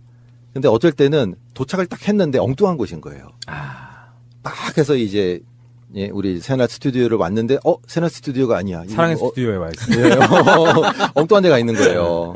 예, 갑자기 뭐 안동으로 다시 간다든지 뭐 이런 식으로 되는 거죠. 그럼 또 다시 찾아야 된다. 늦었네. 막 이러고 다니다 보면 또 막 그런 게 나오고. 이거 꿈꾸면은 정말 하루가 힘듭니다. 그냥. 약간 근데 스트레스. 말씀 들어보니까 그 꿈의 그러니까 뭐라 그러지 성향 이런 게 비슷하네요. 어쨌든 목적을 다 못 이루고 좀 깨는 꿈에서 깨는 약간 그런 게 있는 것 같아요. 그런 느낌이네. 저도 이제 여러 가지로 계획도 하고 꿈도 많이 꿨지만 아직까지 이루지 못한 게 있어서 그런지 욕구 불만이 있어서 그런지 저도 그런 꿈을 좀 자주 꾸는 편이에요.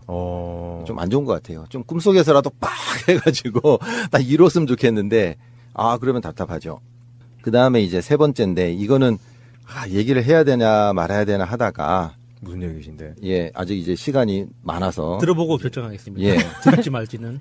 근데 이거를 이제 애청자 여러분들께서 이제 듣다가 이제 휴대폰을 던지거나 이제 컴퓨터 모니터를 주먹으로 칠 수도 있습니다. 그러니까 주의해서 들어주셔야 됩니다. 그러니까 그렇게 컴퓨터를 주먹으로 칠지 말지는 들어보고 결정하겠습니다. 예. 그 태몽 같은 경우에 뭔가 특별한 상징이 있잖아요. 그렇게 알려져 있는 상징 체계들이 있죠. 있죠. 예, 주로 잉어, 용, 소, 알, 예. 가끔 뭐 개구리 이런 것도 있고, 그죠? 두꺼비. 복숭아. 맞아요. 복숭아. 뭐 이런 것도 있고요. 그래서 이제 갑자기 누군가가 확 이렇게 던져주거나 갑자기 뭐 잉어나 용 같은 게 확 오거나. 그렇죠. 가슴으로 막 달려오거나. 그러면은 이제 그렇구나. 누가 뭐 이제 잉태를 하겠구나 이렇게 하잖아요. 네네. 근데 이제 또 이런 게 있어요. 그 누군가가 준다. 누가 뭐 알을 주든지 뭘 주든지 준다 할 때 그 사람이 좀 유명한 사람이어야 되는 거잖아요. 그죠? 그러니까 아무나 뭐 길거리에 있는 사람이 주는 게 아니고 뭐 지금 시대 같으면 문재인 대통령이 준다든지 한번 줘보시죠. 저 죄송한데 요 복숭아 요거 하나 받으시지요. 그러면 얼마나 좋겠어요. 요즘에는 또 뭐 그런 말도 있잖아요. 뭐 유명한 연예인이 꿈에 나오면 좋다. 그러니까. 예. 컬투쇼에서 이거 자주 말을 하더라고요. 예, 뭐 그렇게 하는데 맞는지 안 맞는지 모르겠습니다만은 근데 그 시대에 유명한 사람이거나 이제 대단한 사람인 경우에 그 시대와 역사에 따라서 다른 게 분명하다는 거죠. 예. 어느 시대에서 어떤 사람이 좋아하는 것이 시대마다 다르잖아요. 네, 그렇죠. 보편적으로 인정받는 사람이 다르잖아요. 네. 지금 우리 패널 중에는 누가 꿈에 나오면 좋으시겠어요? 오늘 초대 손님. 저는 김사랑 씨요. 김사랑 씨. 그렇군요. 야수님께서는. 그냥 아무 연예인 아무나. 연예인이든 뭐 건가요? 아주 유명한 사람이든. 글쎄요, 생각해 본 적 없는데. 야수님이시니까 미녀 한 분. 아, 예. 네. 미녀 하니까 또 김하중 씨가 생각나요. 아, 그러세요? 여성분들은 뭐 정우성 이런 사람 나오면은 좋겠죠. 아, 근데 꿈에 그렇게 나오잖아요? 그러면 예. 실제로 그 연예인에 대해 호감도가 훨씬 많아져요. 그런 게 있어요. 근데 혹시 뭐 홍준표라든지 유여해 이렇게 나오면은 골치 아프죠. 그날 기분 되게 나쁘잖아요. 급식판으로 때릴 거야. 예, 그런데 말입니다. 1967년도에 그 당시에 가장 힘있고 강력한 사람이 누구입니까? 박모 씨라고. 예, 그렇죠. 박모 씨입니다. 저희 어머니께서 저에 대해서 태몽을 꾸셨는데, 아하. 오호 통제라죠. 박정희가 금붕어를 줬답니다.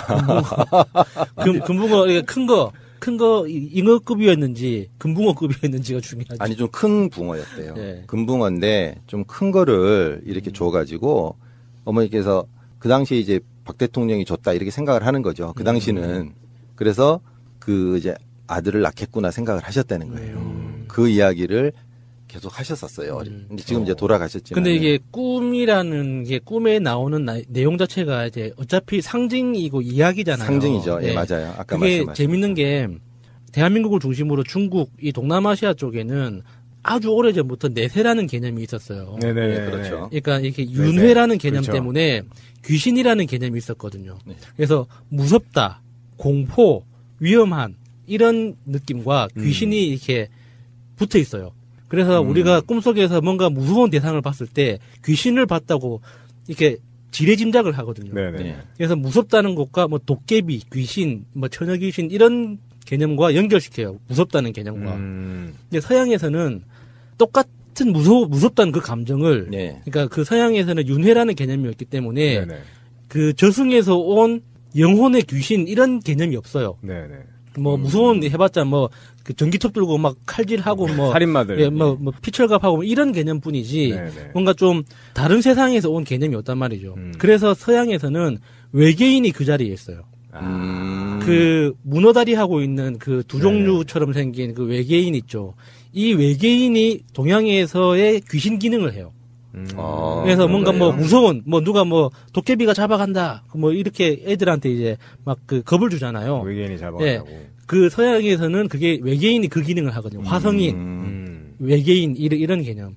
그래서 똑같이 무서운 꿈을 꿨을 때 동양 사람들은 귀신을 봤다 그러고 서양 사람들은 외계인을 봤다 그래요. 그래서 똑같이 이제 꿈속에서 느끼는 감정 상태가 해석이 될 때 그 문화 체계에 따라서 다르게 증언을 하거든요. 그러니까 그러겠네요. 그 태몽이라는 개념도 이제 그렇게 작동을 하죠. 우리는 그 꿈속에서 봤던 그 이미지에 대해서 굉장히 의미 부여를 많이 하는데 그렇죠. 서양에서는 그런 개념 자체가 없거든요. 꿈 내용 자체를 가지고 어떤 생활과 연결시키는 개념 자체가 없기 때문에 그 감정 그 자체만 가지고 이제 중요하게 생각하는 거죠. 그렇죠. 그랬던 것 같아요. 그러니까 어머니께서는 그 당시에는 뭐 그야말로 그냥 무소불위의 최고의 통치자니까 이렇게 왔으니까 그래도 큰 사람이 뭘 줬으니까 이걸 태몽으로 알 수 있겠구나. 뭐 이런 식으로 해가지고 그때 생각을 하셨던 것 같아요. 근데 그 당시에는 아마 소시민들은 거의 아마 그렇게 생각하지 않았을까 싶어요. 그렇죠. 예, 그때 정부 쪽에 이렇게 저항을 하셨던 분들 빼고는. 결과적으로 모니터는 때리지 않는 걸로 하겠습니다. 그 정도입니까? 근데 제가 이제 이걸 이제 준비하다가 이제 네버엔드 스토리니까 조금 옆으로 새는데 제가 이제 저희 사촌 누나 결혼식을 갔었어요. 어릴 때요. 그러니까 저희가 어릴 때는 그 저희 나이 때 있는 분들은 많이 아시겠지만은 학교에서 반공 교육을 굉장히 많이 받았거든요. 그래서 까만 이제 안막 쳐놓고 영화 같은 거 보여주면은 거기에 반드시 북한 사람들은 늑대로 표현하고 돼지로 표현하고 그 다음에 뭐 천리마 운동 뭐 이러면서 하면 밑엔 해골 막 이렇게 그려놓고 이걸로 이제 세뇌 교육을 시켰잖아요. 근데 제가 이제 좀 커서 그걸 알게 됐을 때 너무 화가 나더라고요. 이 나쁜 놈들 어떻게 이렇게 하느냐. 그래서 되게 거기에 대해서 막 증오하게 되었었는데, 근데 이제 제가 어릴 때인데 한번 이런 경우가 있어요. 아까 말씀드린 것처럼 이제 사촌 누님 결혼식을 갔는데 저하고 나이 차이가 굉장히 많이 나요. 그러니까 저희 아버님이 거의 막내에 가깝고 그분은 제일 큰 아버님의 딸이기 때문에 알죠. 그런 큰 누나죠. 저희가 큰 누나고 저는 이제 어린 아이고. 근데 이 누나가 너무 예쁜 거예요. 제 눈으로 봐도. 그런데 우리 누님의 시아버지가 들어오셨는데 휠체어를 타고 오시는 거예요. 그래서 어린아이의 눈으로 봤을 때 저 할아버지는 왜 다리가 아픈가? 왜 휠체어를 타고 들어왔지? 하고 제가 생각을 했어요. 근데 이제 그때 어른들께서 하는 얘기가 제가 들었는데 굉장히 충격이었던 거예요. 박정희한테 끌려가서 맞아가지고 이렇게 됐다는 거예요. 그래서 세상에 그럴 수가 있나? 저 아저씨를 왜 끌어다가 왜 때려서 저렇게 하지? 뭘 잘못했길래? 어른이 이제 풍채도 좋고 아마 그때 정부에 저항을 하셨던 분 같아요. 그래서 그때 뭔가 충격을 받고 야 이게 아니구나 뭐 했던 그런 생각이 나고 또 하나는 이 박정희 때문에 제가 이 얘기를 하는 거예요. 저희가 외갓집이 거제도기 때문에 어릴 때 기차를 타고 거제도를 많이 갔어요. 그러니까 부산에 가서 배를 타고 거제도로 넘어갔거든요. 그 이제 기차가 특급 열차잖아요. 7시간 반 걸리는 차였는데 한번 이건 저는 아직도 이게 기억이 남아요. 이것도 굉장히 분노하는 그런 이야기인데 이렇게 쭉 가다 보니까 예전에는 여객전무라고 있었어요. 기차 안에. 여객전무? 예, 여객전무라고. 그 사람들이 중국식으로 하면 공안 같은 거예요. 근데 어떤 이제 젊은 형인데 제가 어렸으니까 아마 20대 초반이나 10대 후반 같아요. 쭉 이렇게 특급 열차를 타고 쭉 내려가는데 쑥 지나가는 거예요. 형을 데리고. 네. 그러니까 어린 나이에 무서운 사람이 온 거잖아요. 공안 같은 사람이 온 거니까. 그래서 겁나가지고 아저씨가 왜 저 형을 데려가지? 이렇게 했거든요. 근데 그게 낮이었어요. 근데 이제 어스름하면서 이제 노을이 좀 지기 시작할 때에 기차가 이렇게 쑥 가는데 그때 제가 너무 충격을 받은 거예요. 그 형이 완전 만신창이가 돼서 나오는 거예요. 반대편에서. 뭔 일을 했는지 모르겠지만 죽게 맞고 돌아오는 거예요. 얼굴이 박살이 나 있고 완전히 그냥 보면은요. 그때 제가 너무 충격을 받았어요. 아니 저 형이 뭘 잘못했길래 저 아저씨들이 데려가서 저렇게 사람을 개패듯이 해가지고 오는가 어린이 마음에 이게 가능한 일인가 우리나라가 왜 이렇게 무섭지? 제가 어릴 때 그 생각을 했어요. 그래가지고 그 충격이 아직까지 남아가지고 그 시대에 일어났던 그런 악한 행동들 있잖아요. 그게 용서가 안 되는 거예요. 제 눈으로 봤으니까. 말이 안 되잖아요. 뭘 잘못했길래 안 되면 재판이라도 받아야지. 그냥 데려가서 때리고 오는 게 일상이었고 그게 어디서나 허용되던 시대였잖아요. 그래서 박정희 얘기하면서 막 그렇게 화났던 게 그 두 가지가 갑자기 막 확 솟구쳐가지고 이 얘기는 꼭 하고 넘어가야 되겠다. 잘하셨습니다. 이 나쁜 놈들. 이놈들을 어떻게 좀 적폐를 청산을 해야 되지 않을까. 반드시 제가 이뤄내겠습니다. 예. 끝까지 추적을 해서 적폐를 청산해야 됩니다.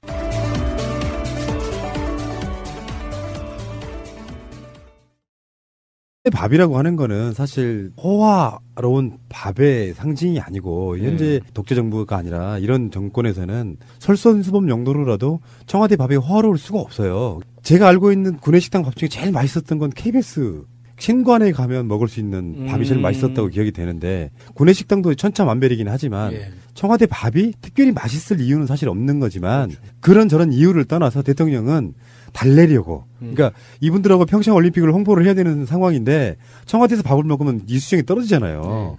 그러니까 기대했을 만큼 청와대에서 밥을 먹는 게 아니어서 미안한 마음에. 그렇죠. 야, 사실 우리 집 밥 별로 맛없어. 이 밥이 더 맛있다라고 말하는 사실상의 농담을 갖고 비난하는 사람들이 참 제정신인지 궁금하고요. 어쨌건 그분들 정말 인생에 남을 만한 역사의 어떤 현장에 갔다고 보고 문재인 대통령 그런 자랑을 하세요. 대통령 전용 열차에 일반 보통 국민들을 태우는 일은 지금까지 없었다고 한다. 그래서 여러분들이 역사 속에 제1호로서 기록이 깨질 수 없는 그런 기록을 갖고 있다. 뭐 이런 뉘앙스로 말씀하십니다.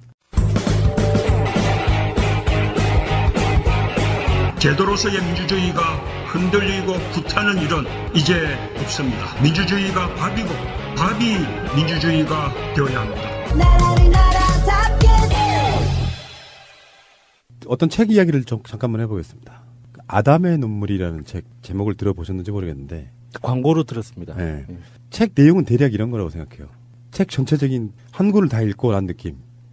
있을 때 잘하자. 보통의 중년 남자들이 그냥 가부장적인 사회에서 살아오다가 부인이 부재하게 된 상황에서 어떤 감정을 느끼는지를 쓴 책 이렇게 보시면 될 것 같습니다.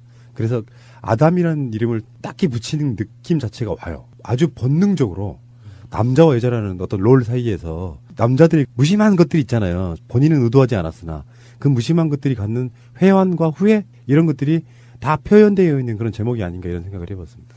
있을 때 잘하자는 말이 일면 타당해 보여도 아무리 잘해도 보내고 나면 남는 건 후회밖에 없는 거죠. 그래서 이 사랑하는 사람하고의 관계에서 생기는 어쩔 수 없는 숙명적인 현상인 것 같아요. 이 남아있는 사람 가질 수밖에 없는. 맞아요. 100% 공감합니다. 이것은 이별 뒤에 느낄 수밖에 없는 것들이에요. 이별을 안 했다면 지금도 똑같았을 거잖아. 이 가정 자체가 거의 불필요한 건데 문제는 이런 책들은 남자분들은 필히 한번 읽어봐야 돼요. 남이 자기 자신의 경험을 갖고 책으로 어떤 감정들을 남겨놓잖아요. 네. 그러면 그 사람 같은 후회를 하지 않게 되는 좋은 효과가 있는 거죠.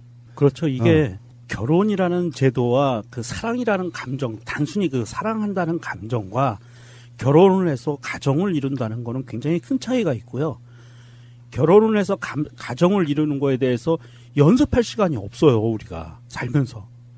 언제 연습을 해보겠어요? 저같이 돌싱했다가 다시 결혼하면 모를. 그건 불가능하거든요. 그래서 이러한 책을 바탕으로 해서 이렇게 해서는 안 되는구나. 이렇게 하면 되겠구나라는 교훈을 얻으면 이게 바로 연습이 된다고 생각을 해요. 간접 경험. 그렇죠. 이 책을 쓰신 분이 이동환이라는 분이신데 이동환 평범 보통의 사람이에요.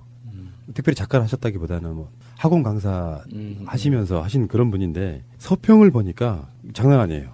여러분들은 왜 가끔씩 그런 이야기 하시죠? TV에 눈물, 최근에 그 종영한 드라마 하나 있어요. 원미경 씨가 엄마로 나오고 유동근 씨가 아빠로 나오는 뭐 그런 세상에서 드라마가. 가장 슬픈 이별. 네. 근데 그런 드라마를 왜 보나 하면 사람들은 아니 슬픈 이야기를 왜 보지? 괜히 뭐 눈물 나게 하잖아요. 그러니까 그런 것들 잘 보시는 분들이 있습니다. 보통 사람들. 왜 그런지 아세요? 슬픔에 동화돼서 자기가 카타르시스를 느낀대요. 슬픈 이야기를 들으면서 맞다. 부인의 입장과 남편의 입장이 갈리긴 하겠지만 어느 쪽이든 간에 거기에 동화돼가지고 슬픔을 느끼면서 스스로가 자기를 반성하는 시간이 슬픔을 통해서만 나온다는 거예요. 시트콤만 만들면 되지. 즐거운 이야기만 할 거면. 그러니까 남의 경험을 통해가지고 남의 작품을 통해가지고 내가 느끼는 감정들인데 이 책을 읽어보신 분들의 평을 들어보면은 알려지기만 하면 굉장히 많은 사람들이 읽을 수밖에 없는 그런 책이라고 서평에 나와 있더라고요. 작가 개인의 경험이 녹아 있어서 그런 것 같아요. 서평을 보니까. 그런 잘못 오해하면은 심파극으로 이제 오해할 수도 있는데 그리움과 슬픔의 감정을 다 잘 담아내는 게 이제 안희경 작가 작품들이 그런 눈물 똑 빼는 그런 게 많았거든요. 그러니까 여성 작가가 쓴 거 말고 남성 작가가 또 자기 경험을 바탕으로 그런 어떤 슬픔을 표현했다는 그 자체가 조금 다르긴 하더라고요. 이런 책은 굉장히 오랜만인 것 같아요. 지금 요즘 뭐 기술에 대한 거라던가 방법에 대한 그런 책들 많잖아요. 그런데 꽤 오랜만에 이런 종류의 책을 읽어보게 된 것 같아요. 이동환 작가의 자서전이면서 동시에 현실의 아내에게 보내는 연애편지. 무슨 말인지 아시겠죠? 자기 생활을 중심으로 바탕으로 이야기를 했지만 만약에 아내가 없어진다면 그런 느낌 이렇게 이해를 하시면 될 것 같고요.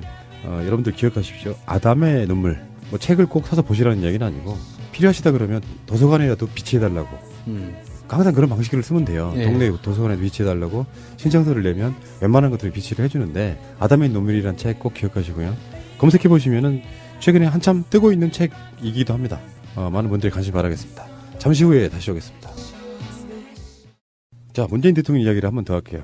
평창올림픽 홍보 때문에 트레인 원도 탔고 식사도 했는데 평창올림픽은 어쩌면 문재인 대통령에게 주는 하늘의 선물이다. 평창올림픽 같은 걸 유치하는 건 저는 반대했던 사람이거든요. 그 많은 자연훼손 해가면서 한 보름 쓸 거 왜 하냐 했던 생각이 좀 있고 지금도 좀 다르지 않아요. 근데 예를 들면 이런 거잖아요. 김대중 대통령 때 2002년 월드컵을 하고 그 해 말에 대통령 선거에서 노무현 대통령이 당선된 거예요. 2002년 월드컵은 누가 유치했습니까? 김대중 정부가 아닌 다른 정부가 유치했단 말이죠. 한 나라의 대통령으로서 올림픽 유치나 이런 것은 누가 유치했건 간에 개최하는 건 본인 정부의 몫이잖아요. 그렇죠. 열심히 홍보하면 뛸 수밖에 없어요.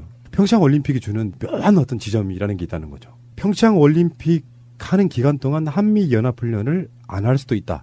여기에 이제 북한도 핵을 포기하고 한미 군사훈련도 포기해라 이런 거잖아요. 그러니까 한미 군사훈련을 연기하면서 문재인 대통령이 사실상의 이젠 제대로 된 한반도 운전자가 됐다 이런 이야기예요. 그 일정들을 컨트롤할 수 있다는 거죠. 평창 올림픽에 참석해주고 그러면 우리들 입장에서는 한미연합훈련을 할 이유가 없잖아. 그러니까 니들 평창 올림픽으로 하는 무대에 나와라 하는데 문재인을 중심으로 북핵이 컨트롤되기 시작하는 시점이라고 저는 보는 거거든요. 이 이야기를 본인이 직접 스스로 했다면 문재인 대통령의 성격상 뭐 그 트럼프가 그런 걸 내라 켜쳐서 이야기를 하겠습니까? 스스로 조율하고 있는 거예요. 미국한테도 나중에 그렇게 얘기할 수 있는 거죠. 북한이 평창 올림픽 참가하는데 거기에 대한 걸로 우리 한미 연합훈련 연기하거나 합시다 뭐 이렇게 이야기하면 트럼프도 오케이 많이 사줬잖아요. 서서히 한반도 중심, 동북아시아의 중심을 문재인 대통령이 컨트롤하고 있다. 그래서 지금 한반도 운전자론이 본격적으로 지금까지는 차에 타만 있었어. 키는 꽂아놨는데 타만 있었는데 지금 시동을 걸고 막 엑셀레이터를 받기 시작한 바로 그 순간이라고 보시면 돼요. 그 계기가 평창 그렇지. 올림픽이 된다. 그러니까 하늘이 덮고 있다는 말은 평창 올림픽이 없었으면 북한을 무슨 이유로 것입니까? 그 하늘이 덮고 있다는 거 하나만 더 덧붙이면 날씨가 딱 그런 것 같아요. 왜요? 모스크바보다 춥잖아요. 이 날씨 그대로 간다면 정말 성공적인 올림픽이 될 것 같아요. 인공눈을 뿌리지 않아도 되고. 문재인 대통령이 평창 동계올림픽은 2월 초에 열리잖아요. 초중순에.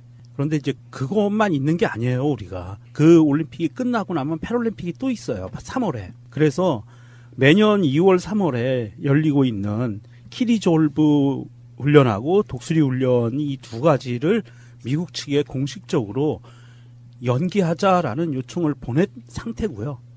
사실 이 부분에 대해서 미국 측에서는요, 지금 우리나라 언론에서는 살짝 비틀고는 있는데, 미국 측에서는 공식적으로 나온, 백악관 측에서 나온 반응은 문재인 대통령이 요구한, 대한민국에서 요구한 훈련 연기에 대해서 내부적으로 논의 중이다.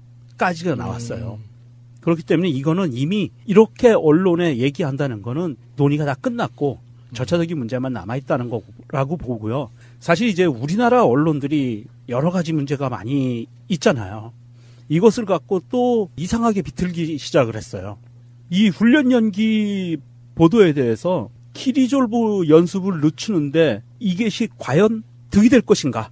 누구한테 득이 된다는 거예요? 대한민국에 득이 될 것인가라는 논지의 이야기도 나오고 있어요. 무슨 뜻이냐면, 아니, 그러니까 우리가 손해 볼 것도 없고 미국도 손해 볼 게 없잖아요. 어차피 이번에 그 트럼프가 방한했을 때 영업할 거 다 하고 뭐 장사할 거 다 하고 올해 영업은 끝냈는데 뭐 그 연기한다고 해서 뭐 안 하겠다는 것도 아니고, 사실 한미연합 훈련이 말이 훈련이지 신제품 엑스포잖아요. 군수산업 신제품 엑스포 같은 그 개념이기 때문에 일종의 영업인 거예요. 동북아시아에서 하는 신무기 전시장 역할을 하는 건데, 그거 이제 충분히 이제 매출 딱 찍었는데 약간 연기해도 미국도 손해볼 거 없고 우리도 손해볼 거 없는 거죠. 사실 이제 이 키리졸브 연습은 어떻게 보면 속을 들여다보면 북한에서 주장하고 있는 선제공격 훈련이라는 게 맥이 다 있어요. 지금 대륙간 탄도미사일과 핵을 개발한 상태에서 미국 측의 입장은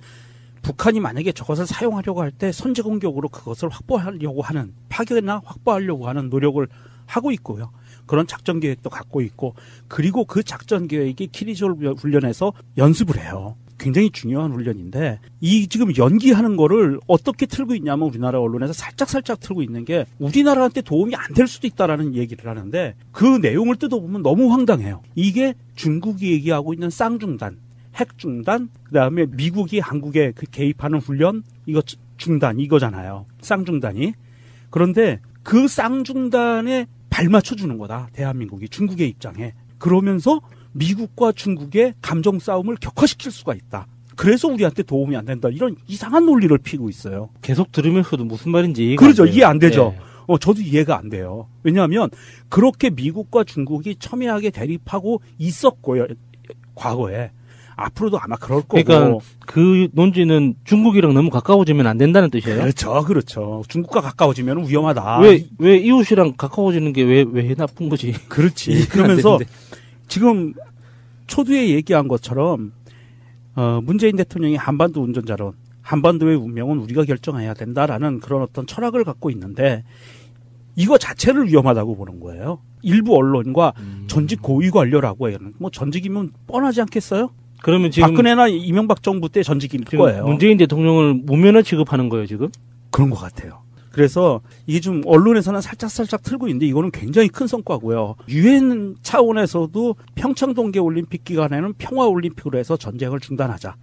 국제적인 분쟁을 스톱하자라는 결의까지 했고요. 김연아 선수가 가서 연설도 했었잖아요. 네.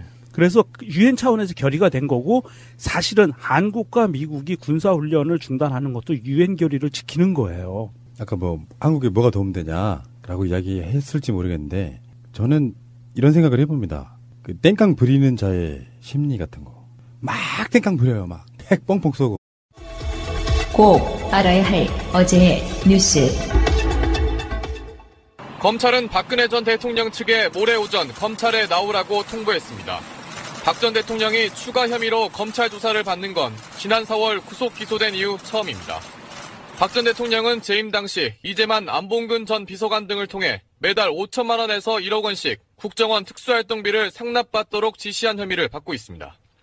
뇌물수수 등 혐의로 구속 기소된 이재만 전 비서관은 어제 열린 첫 공판에서 박 전 대통령이 국정원에서 돈이 올 테니 받아오라는 지시가 있었다고 증언했습니다. 당초 박 전 대통령에 대해서는 구치소 방문 조사가 될 걸로 예상됐지만 검찰은 청사 소환 조사를 택했습니다. 검찰 관계자는 구속 피의자의 경우 소환 조사가 원칙이라며 특수한 신분이라도 다른 사건과의 형평성을 맞춘 것이라고 설명했습니다. 다만 실제 소환 조사가 이뤄질지는 미지수입니다. 본인의 재판마저 거부하고 있는 박 전 대통령이 소환에 응하지 않을 거란 관측이 나오고 있습니다. 검찰은 이원종 전 비서실장도 특활비 수수 의혹과 관련해 모레 피의자 신분으로 소환한다고 밝혔습니다. 국정농단의 시작과 끝으로 불리는 비선실세 최순실 씨는 지난해 검찰 첫 출석 당시 당황스러운 표정으로 고개를 숙였습니다. 하지만 석 달 뒤 특검에 나타났을 때는 강압 수사를 받고 있다고 목소리를 높여 주변을 놀라게 했습니다. 돌변한 최 씨는 이후 재판에서도 혐의를 부인하는 태도로 일관했고 징역 25년이 구형되자 억울함을 호소하며 외마디 비명을 질렀습니다. 구형 엿새 만에 삼성전자 이재용 부회장 재판에 증인으로 나온 최 씨는 평소보다 신경질적인 태도로 일관했습니다. 딸 정유라 씨의 말 구입에 관련한 질문이 이어지자 독일에 가보시거나 말 연구를 한 검사가 나오라. 딸과 싸움을 붙이려 하냐며 목소리를 높였습니다. 대부분의 질문에 아니다, 모른다로 일관하거나 증언을 거부하자 결국 재판장이 최 씨를 제지하기도 했습니다. 최 씨는 박근혜 전 대통령의 국정원 특수활동비 사용 의혹과 관련한 검찰 소환도 거부하고 있습니다. 최 씨의 변호인은 기자회견을 자청하고 최 씨가 강압 수사를 받아온 두려움에 검찰 소환에도 응하지 못하고 있다고 비판했습니다. 최 씨 측은 일단 재판에는 끝까지 임하겠다고 밝혔지만 선고 후에도 수사 과정에 대해서는 계속 문제를 제기하겠다는 입장입니다. 아이들이 숨진 지 나흘 만에 처음 부모들과 병원 관계자들이 만났습니다. 하지만 면담은 20여 분 만에 중단됐습니다.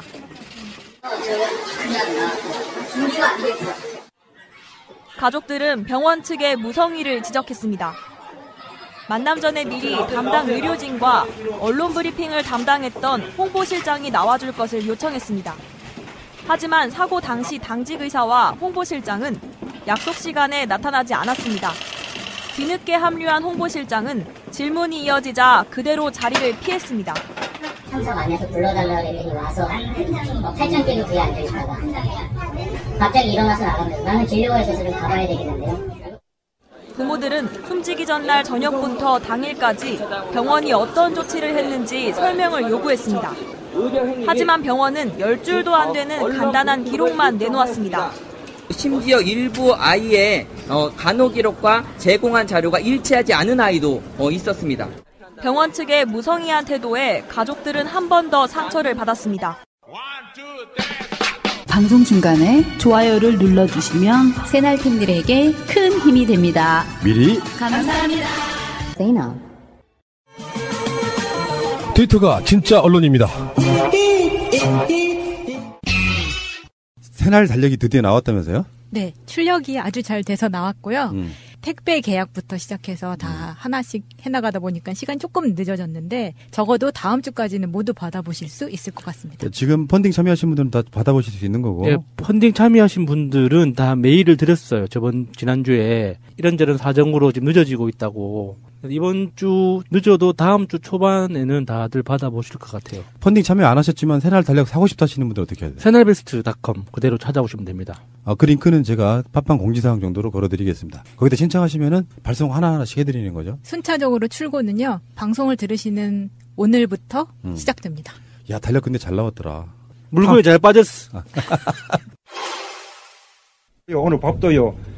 이게 뭐 청와대 밥은 아니지만 청와대 밥은 좀 맛이 좀 없어요. 근데 우리 강원 나물밥 이렇게 특별히 준비한 밥이라고 합니다. 아마 여러분들 덕분에 이번 우리 평창 동계올림픽 또 패럴림픽 온 국민들이 함께하는 축제가 될 것이라고 저는 확신합니다. 여러분 그렇게 생각하시죠? 네. 내가 곧 대한민국이다. 나도 잡으셔가지고 내가 끝나는 날까지 최선을 다해주시기를 부탁드립니다. 자, 저번에 우리가 방송에서 소개해드린 적 있죠. 문재인 대통령과 식사할 수 있는 기회. 나 실패했어. 평창 올림픽 입장권을 사면 추첨해서 문재인 대통령과 식사할 수 있게 해드리겠습니다. 추천 방법은 새날 방식이 제일 공정한 거 아니에요? 그렇죠. 예. 어떻게 했을까요, 이거? 이거는 청와대 관계자의 의중이 들어간 추천 방식. 에이. 그런 의혹 제기가 저기 보수론이 갖다 쓰기 때문에 장난으로 하지 마. 이제 내가 힘들어 죽겠어. 이거 장난이 아니고요. 정말 참신한 아이디어들이 많이 올라왔어요. 그래서 그 참신한 아이디어 중에서도 정말 누가 봐도 공감할 수 있는 이런 인증샷을 보냈단 말이야. 이건 무조건 뽑혀야 돼. 이런 그 감동을 주는 인증샷을 골라냈다는 거죠. 그런데 우리의 바람대로 청와대에 가서 식사를 했을 줄 알았지. 청와대에 가면 문재인 대통령과 20명이 앉아서 밥을 먹는 게 아니고 그 맛없는 밥. 대통령이 타는 전용 열차 트레인 1호라는 게 있답니다. 처음 들었어요, 저는. 있어요. 79년도부터 만들어진 어느 나라나 있어요. 근데 거기에 KTX에 타서 같이 식사를 하고 식사 메뉴는 뭐였냐면 도시락이었어요. 문 대통령하고 같이 먹었다는 도시락은 맛있어 보이더라고요. KTX 도시락 진짜 악명 높거든요. 가성비 낮다고. 가격이 9,000원, 9,900원 이렇게 해요. 그렇게 비싸요? 예, 그런데 실제로 딱 뚜껑 열어보잖아요. 욕 나옵니다. 납품하는 곳이 예전에 제가 먹었을 땐 신라 호텔이었어요. 옛날에 그랬었어요. 예. 차라리 역사 내에서 파는 불고기 브라더스나 다른 뭐 호토모토나 이런 게 훨씬 더 맛있어요. KTX에서 파는 거. 얼마나 많이 먹었으면 상호를 다 외우네. 저는 그 기차 여행을 자주 하거든요. 그래서 KTX가 지금까지 노무현 대통령 시절부터 지금까지 정권이 바뀌면은 열차 출발 시각이나 전체적인 기강이 달라져요. 그런 것도 꾸준히 관찰을 해왔기 때문에 가장 큰 불만은 KTX는 진짜 도시락 너무 심해 진짜. 그런데 그 자리에서 문재인 대통령이 하신 말씀이 있는데 여러분들은 청와대 식사하는 걸 생각하셨겠지만 여기서 이렇게 먹으니까 어때요? 그러면서 사실 청와대 밥 맛도 없어요 이렇게 이야기하거든요. 근데 이게 공격하는 용도로 쓰이더라고. 그런 정도의 유머를. 왜요? 문재인 대통령이 청와대 조리사들을 폄하했대. 아유 진짜. 아니 청와대 밥 먹어봤거든요. 네. 먹어본 사람의 입장에서 보면 그렇게 저렴한 가격에 그 정도 나오면 되는 거예요. 근데 우리가 보기에는 밖에서 사 먹는 사람들 입장에서 보면 맛없지. 야, 진짜 그 사람들은 문재인 대통령 숨 쉬는 것 때문에 지구의 이산화탄소 발생량으로 온실 효과를 촉진하고 있다고 왜 욕을 안 하는지 모르겠네. 그건 아르곤 아니야, 아르곤? 나는 문재인 대통령과 지금 서울 한 나라에서 같은 숨을 쉬면서 그분의 아르곤을 내가 청와대